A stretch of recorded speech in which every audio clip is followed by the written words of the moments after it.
Hey everyone, and welcome. Today, we're getting into a topic that's super important for every single Maltipoo owner out there, their weight. But, this isn't really about the numbers on a scale. It's about learning to read the story your dog's body is telling you and making sure it's a really long, happy, and healthy one. So let's get right into it. This quote from our source material just says it all, doesn't it? It's the perfect reminder that looking after these little guys is a mix of, well, science and heart. Yeah, we measure their food and we track their growth, but we also just feel their happiness when we cuddle them. And that's the big question, right? It's so easy to get caught up in charts and numbers and just worry if you're doing everything perfectly. So this explainer, well, it's all about giving you the confidence to read those signs and know you're giving your pup the best care you possibly can.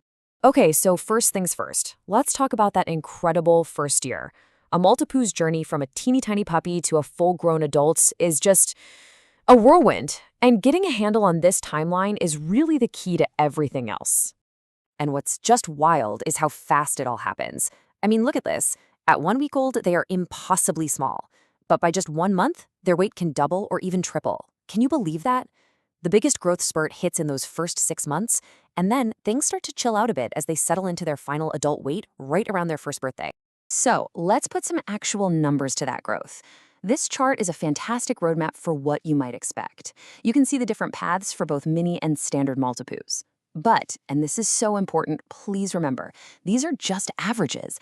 Every single dog is an individual with their own growth story. So think of this as a guide, not a strict rulebook. And this slide, it shows you exactly where that journey ends up.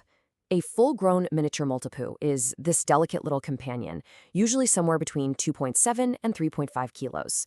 Their standard cousins are a little bigger boned, typically weighing in between 4.5 and 6 kilos. A lot of this just comes down to genetics, especially the size of their poodle parent.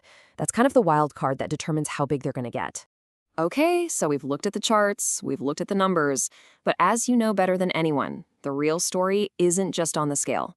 So let's just toss the scale aside for a second and learn a few simple hands-on ways you can check in on your dog's health right at home. This is where it gets super practical, stuff you can do right now. First, the rib test. Go on, gently run your hands along their sides. You should be able to feel their ribs pretty easily, but you shouldn't be able to see them sticking out. Next, take a look at your pup from above. See that gentle little curve at the waist, kind of like an hourglass? That's a great sign. And finally, from the side, their tummy should tuck up neatly behind their rib cage. These 3 simple checks, they tell you so much. But what happens if things seem, well, a little off balance? This next part is all about action, figuring out why their weight might be changing and knowing exactly what to do about it. Weight doesn't just change in a vacuum. When it comes to weight gain, the usual suspects are often just a bit too much food, not quite enough exercise, or even spaying or neutering, which can slow down their metabolism. Now, on the flip side, weight loss could be about their food, but it can also be a big red flag for other things like stress, parasites, or a deeper health issue. So if your little buddy is carrying a few extra pounds, don't panic. Here are your action steps. Think about a light formula dog food. Get really serious about portion sizes. Use a measuring cup. And, of course, add in an extra walk or more playtime. Oh, and this one is huge. Watch the treats. They should be no more than 10% of their total daily calories. And if they're underweight? First thing, check the quality of their food. Is it nutritious enough? Sometimes smaller, more frequent meals can really help. But you've got to pay close attention to their energy levels.